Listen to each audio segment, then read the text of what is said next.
In today's video pala mga kaibigan, pupuntahan ko pala ngayong araw na ito ang aking random client. Nag-inquire pala siya mga kaibigan ng aking cleaning services nung last week. Carpet shampoo cleaning pala mga kaibigan ang gustong ipagawa sa akin ni client. Umayag din siya mga kaibigan sa presyo na gusto ko, kaya ako nakuha itong trabaho na ito. Shout out din pala sa aking nanay na may birthday ngayong araw na ito. Happy birthday, Mama Bibian! So yan mga kaibigan, pagpasok ko dito sa bahay ni client, I need to do a quick walkthrough para sa ganun, malaman ko kung saan ako magsisimula. Nagsimula pala ako dito sa dining area para may tabi ko lahat ng mga upuan at mesa. Gumamit muna pala ako mga kaibigan ng vacuum cleaner para matanggal yung mga dumi at alikabok. Nag-pre-spray na rin ako. Ito ay maligamgam na tubig at may halong chemical. Ito pala mga kaibigan, yung machine na gamit ko panlinis sa carpet kung ang lilinisan ko ay mga small project lang. Kung ang bahay mo dito sa Canada o tirahan mo ay may carpet, I do recommend mga kaibigan,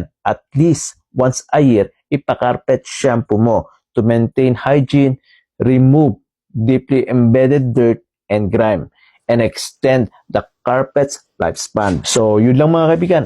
Thank you for watching. God bless. See you on my next video. Paalam!